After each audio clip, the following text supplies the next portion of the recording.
जय जय श्री राम दर्शकों, जय बाबा जी महाराज की जय हो। धर्म स्तंभ के YouTube चैनल में आप सभी लोगों का स्वागत है। आज हम आप लोगों को राहु के बुरे प्रभाव को कैसे कम करें, इसके बारे में हम लोग वीडियो बनाने जा रहे हैं। राहु से उत्पन्न जो पीड़ा होता है, जो कष्ट होता है, जो भी प्रॉब्लम्स आते हैं वो कैसे होते हैं और उनसे कैसे छुटकारा पाया जाए, उसके प्रभाव को कैसे कम किया जाए, इसके बारे में जानते हैं। चलिए आइए जानते हैं। राहु ग्रह एक मायावी ग्रह है, बहुत ही छली है, कपटी है, एक तरह से धूर्त है और कलयुग में इसी का राज चल रहा है। चारों तरफ राहु का ही असर है। वास्तव में अगर देखा जाए तो राहु सभी के ऊपर रहता है, राहु का असर सभी के ऊपर रहता है। कुंडली में चाहे महादशा चल रही हो या ना चल रही हो, क्योंकि जो कलयुग है ना, इसमें राहु से जुड़े हुए ही सारे काम हो रहे हैं। जितने भी चोरी है, झूठ है, धोखा देना है, आत्महत्या है, हत्या है, मतलब जहाँ जहाँ गलत चीज़ें हैं, जितनी भी गलत चीज़ें हैं, बुरी चीज़ें हैं, वहाँ वहाँ राहु का वास है, वहाँ वहाँ राहु ये सब करवा रहा है। यही होता है। और राहु भरमाता है, जो चीज़ें नहीं होती उसे वो दिखाता है। कहने का मतलब ये है कि जैसे आपको किसी चीज़ में इंटरेस्ट हो गया तो ये उसे और बढ़ावा देने का काम कर रहा है, और वो इंटरेस्ट भी आपका आएगा तो गलत चीज़ में ही ज़्यादा आएगा। अच्छी चीज़ में राहु का इंटरेस्ट नहीं होता हो ना, अच्छी चीज़ों के लिए वो होता ही है, वो गलत चीज़ों में ही इंटरेस्ट पैदा करता है। अब ये होता है कि किसके साथ राहु बैठे हुए हैं, ये चीज़ देखनी होती है कि किसके साथ बैठे हुए हैं। लेकिन कुछ भी हो, आजकल जो शॉर्टकट का ज़माना जिसे कहते हैं ना, ये राहु शॉर्टकट का काम ही करवाता है। कोई भी जो जल्दी पैसा कमाना चाह रहा है तो गलत रास्ता ही चुनता है, और उसको सपोर्ट करने वाला ये राहु ग्रह ही होता है। उसी का ऐसा प्रभाव होता है कि लोग जल्दी से जल्दी पैसा कमाना चाहते हैं, भले ही वो गलत रास्ता ही क्यों ना हो, ये सपोर्ट करता है। लेकिन वो लोग नहीं जानते हैं कि गलत शुरुआत में क्या होता है कि गलत कामों से उन्हें पैसा तो मिलना शुरू हो जाता है, बहुत ही कम मेहनत में अच्छा पैसा मिलना शुरू हो जाता है, क्योंकि वो गलत काम होता है। लेकिन राहु क्या करता है, उस काम को और बढ़ावा देता है, वो पंप करता है, उसको और बढ़ावा देता है, और पंप करने के बाद डंप भी कर देता है। ये निश्चित ये देखा गया है, किसी चीज़ में बढ़ावा देता है तो वो गलत ही होता है, और गलत काम ज़्यादा दिन चलता नहीं है। इसीलिए राहु का काम ये भी है, वो पहले पंप करता है फिर डंप करता है, ये काम करता है राहु। आजकल बहुत सारे लोग, बहुत सारे ज्योतिष और जो दुकानदार होते हैं, रत्न विशेषज्ञ बनते हैं, वो हेज़ोनाइट गोमेद बहुत तेज़ी से पहनाते हैं। हाँ, गोमेद पहन लीजिए, गोमेद पहन लीजिए, लेकिन गोमेद सबके लिए काम करने वाला नहीं रहता है। गोमेद राहु के प्रभाव को बढ़ाएगा ही, और अगर कोई गलत काम करता है और उसने राहु का रत्न पहन लिया तो वो निश्चित है उसके लिए बड़ी समस्या खड़ी होने वाली है, क्योंकि निश्चय ही राहु उसे गलत काम को और बढ़ावा देगा और वो और ऊंचाई से गिरेगा। मतलब अगर पहले कोई एक तल्ले से गिरने वाला होगा, एक फ्लोर से गिरने वाला होगा, तो उसे 20 फ्लोर तक पहुंचा के तब गिराएगा, ताकि वो बचे ही ना। और ऐसा करता भी है राहु, यही राहु का काम ही है। राहु देखिए सूट किनको कर सकता है, राहु उनको सूट कर सकता है जिनका काम नेटवर्किंग का हो, इंटरनेट के थ्रू अगर उनका कोई बिजनेस है तो उन लोगों के लिए अच्छा है राहु, क्योंकि उनको उनके काम में वो बढ़ावा देगा, जो कि गलत काम ना हो, बस गलत काम ना हो। नेटवर्किंग का काम भी हो लेकिन गलत काम ना हो, वो बिज़नेस कर रहे हो नेटवर्किंग के थ्रू, उस काम में राहु वो बढ़ावा देगा। लेकिन अगर आप किसी भी काम को अगर गलत कर रहे हैं, उसमें अगर आपने गोमेद पहना, तब ये निश्चित ही आपको वो बर्बाद कर देगा। पहले तो बढ़ावा देगा, आपको प्रॉफिट दिखाएगा, उसके बाद आपको बर्बाद कर देगा। अब जैसे किनको किनको फ़ायदा कर सकता है, जैसे यूट्यूब के थ्रू कोई बिज़नेस कर रहा हो, ठीक है, या कोई यूट्यूबर ही हो, या फिर कोई ऑनलाइन एड्स जो करते हैं उनकी कंपनी हो, जिनका सारा काम नेटवर्किंग का हो, बिज़नेस रिलेटेड जिनके काम हो, जो नेटवर्क के थ्रू रन कर रहे हों। ऐसे वेबसाइट्स हैं जो काम तो अच्छा कर रहे हैं, मतलब गलत काम नहीं कर रहे हैं, तो उनको वो बढ़ावा मिलेगा।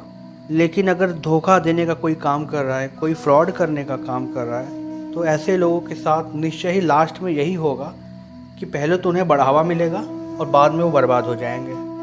तो राहु मायावी है, समझना चाहिए, किसी भी ग्रह को समझना चाहिए पहले कि उसका स्वभाव कैसा है, वो कैसे काम करता है। पहले आदमी का स्वभाव देखा जाता है, फिर उसके साथ काम किया। जैसे गलत आदमी के साथ अगर हम काम करेंगे तो हमारा घाटा ही होगा। तो राहु देखा जाए तो वो मायावी है और कलयुग में उसी का राज चल रहा है। तो वो गलत काम को ही बढ़ावा देगा।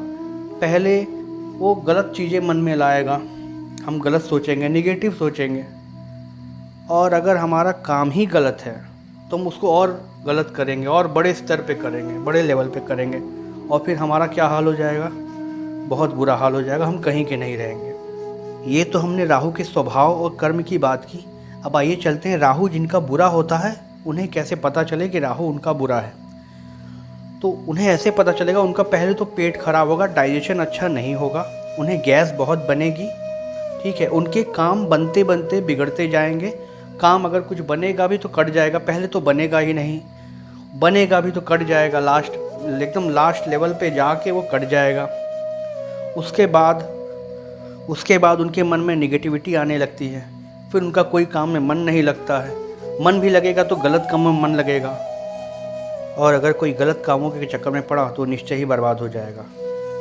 बहुत आसानी से यही समझा जा सकता है, जिसके काम नहीं बन रहे हैं और बन रहे हैं तो कट जा रहे हैं, निश्चय ही उनको राहु की समस्या है, राहु ये काम करते हैं। अब ये पता चल गया कि हाँ राहु से हमको समस्या है। अब राहु की समस्या को दूर कैसे किया जाए, ठीक है। और हमारे पास बहुत सारे दोष भी जो आते हैं कुंडली में, जैसे काल सर्प दोष हो गया, राहु की महादशा हो गई, तो ये असर और ज़्यादा बढ़ जाते हैं। तो जो आदमी डिप्रेस हो जाता है, उनके काम नहीं होते, वो आत्महत्या तक पे चले जाते हैं या लूटपाट करने तक पे भी चले जाते हैं, उनके पास और कोई रास्ता नहीं रहता है। तो राहु गलत को और ऊंचे लेवल पे लेके चला जाता है, तो आदमी गलत और ज़्यादा और गलत से गलत और बड़ा गलत, उससे बड़ा गलत वो करता ही जाता है। अपना काम वो गलत से गलत करता जाता है, क्योंकि अच्छा वो सोच ही नहीं पाएगा।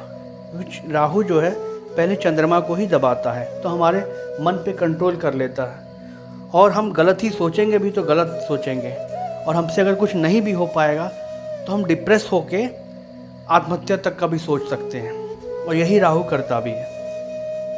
काल सर्प दोष की जो स्थिति बनती है उसमें भी काम बनते बनते कट जाते हैं, काम बनते ही नहीं हैं, बहुत काम करते हैं काल सर्प दोष में। आप कुछ भी करेंगे नहीं होगा पूरा, आप 10 बार मेहनत करेंगे तब शायद एक बार हो, उसमें भी चांसेस होता है कि नहीं होता है। बहुत लोग के पहले बार में ही काम हो जाते हैं, आप उसको 10 बार करेंगे तब जाके हो, या वो भी उसके बाद भी ना हो, ऐसा हो जाता है।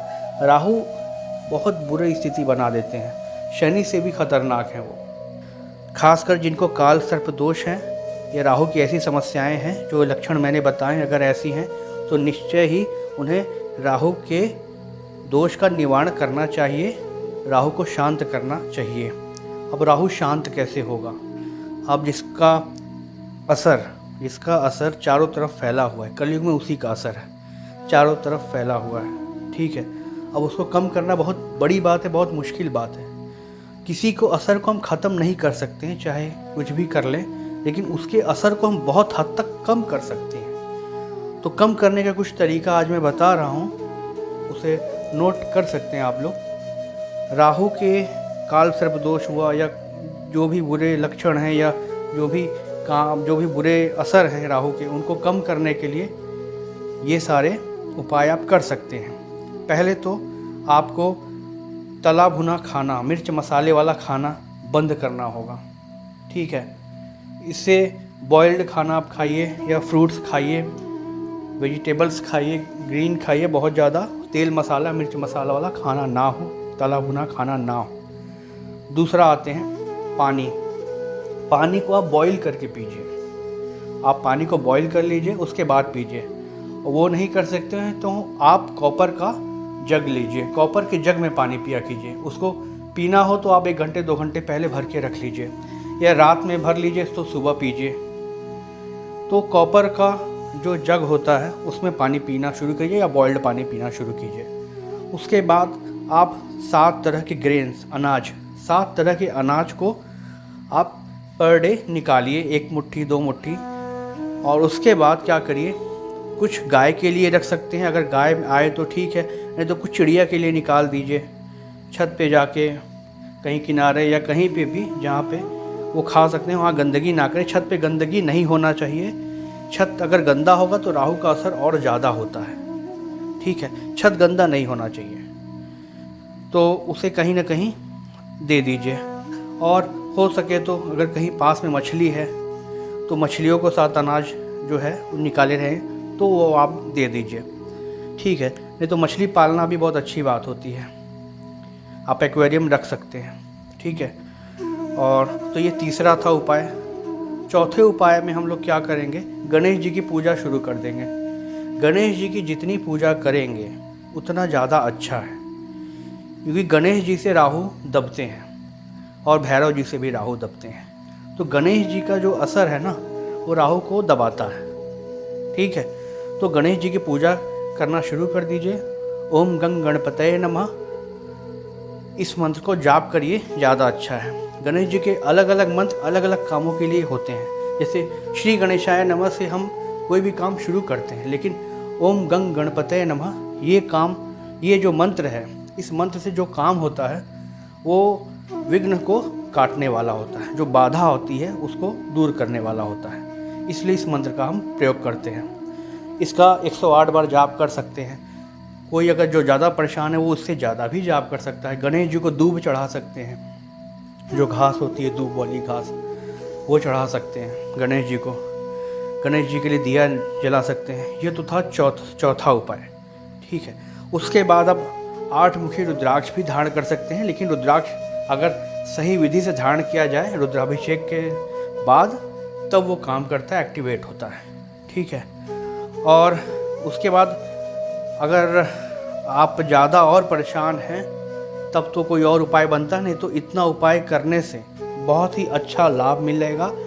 जो काम कट रहे थे वो बनने लगेंगे, वो काम होने लगेगा और बहुत ही कम परिश्रम में आपका काम होना शुरू हो जाएगा। मेहनत तो फिर भी करनी पड़ेगी, लेकिन कम परिश्रम में ही आपका काम बनना शुरू हो जाएगा। राहु का असर जो है वो दब जाएगा, कम हो जाएगा। गणेश जी की विशेष कृपा मिल गई तो बहुत जल्दी आपको सारे फल आने शुरू हो जाएंगे, ठीक है।